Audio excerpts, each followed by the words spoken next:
Shadaralun, sebuah unggahan video yang membuat Indomie mengeluarkan produk make up viral di media sosial.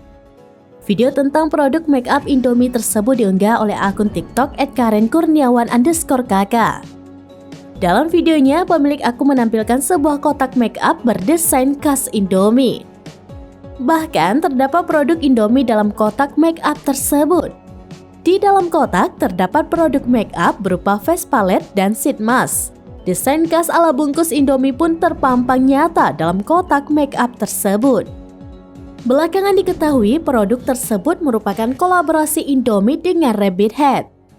Pihak Indofood juga telah memberikan penjelasan terkait dengan produk ini.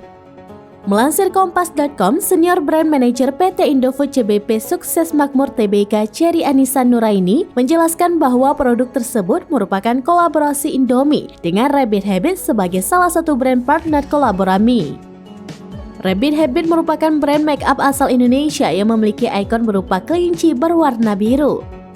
Cherry menjelaskan kolaborasi Indomie dan Rabbit Habit merupakan bagian dari perayaan 50 tahun Indomie di tahun 2022.